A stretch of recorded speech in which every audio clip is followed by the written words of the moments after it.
Hello! Welcome back to the Terra devlog, a survival and exploration game set on your very own procedurally generated planet. Before we get started, I would like to say that we're getting really close to 2,000 subscribers, which I think is absolutely incredible, so thank you all so much, and if you haven't subscribed already, please consider it. I would love to have you on board. Alright, I think you would all agree that the current inventory we've got going on in Terra is not really something to brag home about. It's more kind of like a test inventory hotbar thing that is neither original, practical, or stylish. So in this video, we're going to give the inventory system a whole new design and also implement the first iteration of some basic crafting, just to get that ball rolling as well.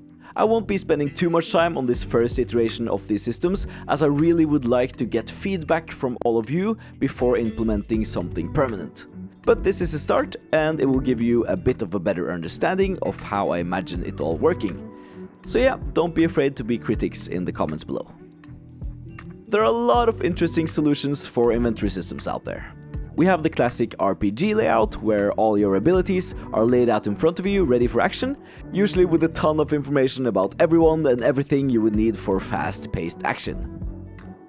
We also have the more simplistic grid-based inventory system, where all your items are easily accessible through the hotbar and your backpack. Then there are inventory systems like in Astroneer, which takes a more physical approach. Instead of using menus and item icons, all the items are actual objects in the world, which attach onto physical storage points, like on the back of your character's backpack. To move the items around, you need to detach them and physically move them to another storage point.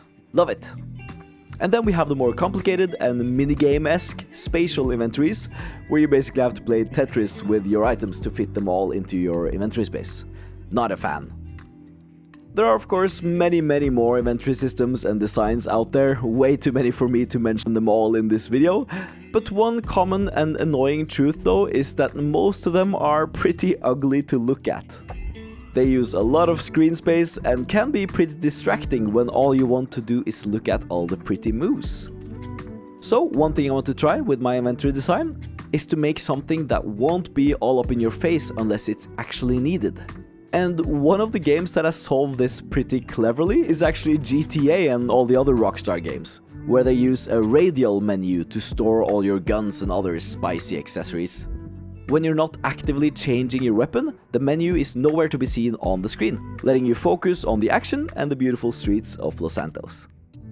I think this is a great way of managing your hotbar, as it is hidden unless you need it, but at the same time always accessible and makes it easy to switch to any other item. So this is the approach I chose for Terra's quick access items, or Toolbelt as I call it in Terra. Let's have a look. By holding the tab key, my radial toolbelt pops up with all my quick access items available. Then I simply move my cursor in the direction of the item I want to choose, and when I let go, the item is chosen as my active item.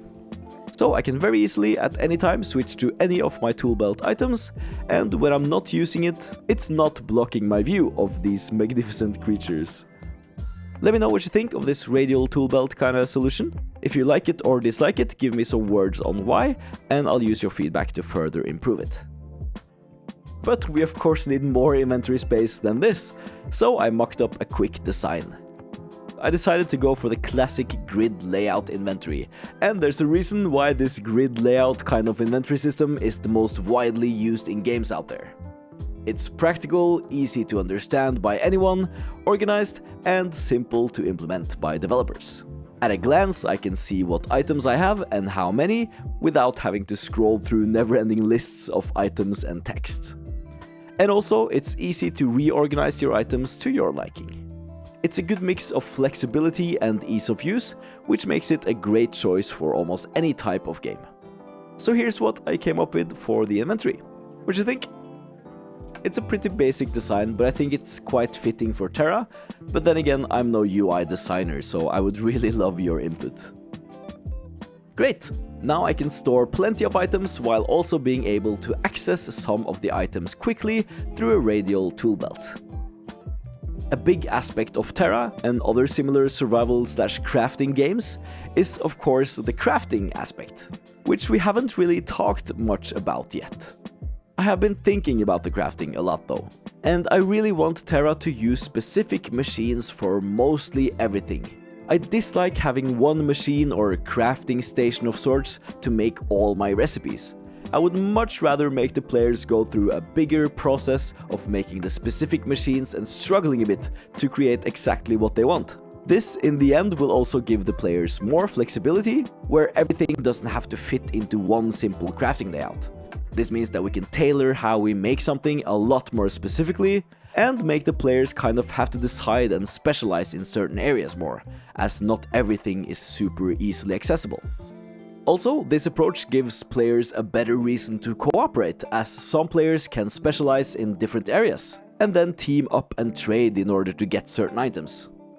I think it sounds pretty cool at least, but before this we need a way for players to make their very first items, such as their first primitive axe or bow to gather resources and hunt, and therefore the inventory will need to have some sort of basic crafting built in. So I made a very basic crafting layout in my inventory. It's pretty straightforward. You get 5 slots to craft with, 1 big slot in the center, surrounded by 4 regular slots. And the idea is that you're basically building onto whatever is in that center slot. So for example, making an axe would be putting a stick as the center item and then adding stone to the top of it. This simple crafting layout works great for basic items you could realistically put together with your hands, like simple tools, but not anything too complex. That's where the specialized machine and workstations come in. They will handle the more complex crafting recipes that would need actual tools and equipment to make, if you see what I mean. I'm still not 100% sure about this approach yet, so once again, please let me know your thoughts on it. But alright, now we have a very basic crafting system in our inventory. Let's make our first crafting recipe. Currently, I'm using data assets to store all the information needed for my recipe, such as what items I need, where they should be placed in the crafting grid, and what the output of the recipe is. In the future, I'll try to make a better, more visual way of making these recipes, but for testing, these basic data assets will work just fine. I want the first crafting recipe to be something cozy and nice, not something boring like a tool or planks. How about a campfire? For that, I of course needed a campfire 3D model, so I opened Blender and made a simple circle of rocks with sticks in the middle. And while making this model, I also decided I wanted to change the way I handle textures and coloring in the game. I've seen tons of videos showcasing the benefits of using a texture with a set color palette for all your stylized game assets. So I decided I wanted to give that a go, starting with this campfire. I found some great looking color palettes, one of which was made by iKovus. The link to his art page is in the description, and it seems like his selection of colors would fit pretty good for my game. So I decided to make a simple, more game-friendly version of it, and modifying it a bit by adding gradients to each of the color selections. And although using color palettes comes with the challenge of having limited colors to choose from, in return it ensures that the colors we use stay consistent and that they play well with each other. It also makes the material process in the engine a lot more straightforward, as all you need is one single material for all your assets. I'll probably change all my assets to use this same coloring technique at some point, but I won't bore you with that for now. With our new campfire model imported into Unreal Engine, I made a very basic fire particle system and slapped them both into a campfire blueprint.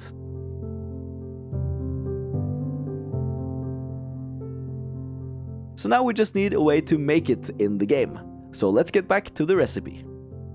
I will specify that to make this campfire, I will need some wood in the first slot, which is the big slot in the center, and then rocks in the rest of the slots surrounding the wood. Then we specify that the output will be the campfire item and how many campfires we get. Only one. Let's try it out! First of all, let's set the mood by making a pretty little sunset, like that. Then let's open our inventory, put a log in the center slot, and then rocks surrounding it. And there we go! We got a campfire! Let's find a good place to put it, maybe here, by these rocks. Like that. Oh, and look at that. Ah, that's beautiful. Amazing. So let's gather around this cozy campfire for a second while we sum up this video. We have completely redesigned the inventory system of Terra, making it a lot prettier to look at and also a lot more usable. We can craft items using some sort of experimental crafting layout where we have a big centerpiece and add these add-ons around it to craft our basic recipes. For now, that's just a campfire, but I made sure that the system is flexible enough so we can easily add as many recipes as we want in the future. Then, last but not least, we added our first craftable item, of course the cozy little campfire, which we in the future could, for example, cook our food with. Let me know what you think of this new inventory system, either in the comments or even better, let's discuss it on my Discord channel. The invite link is in the description. Alright, thank you for watching. Remember to subscribe if you want to stay up to date with the Terra devlog and help me reach the next milestone of 2,000 subscribers. And if you enjoyed the video, a like would bring a big smile to my face. Catch you later!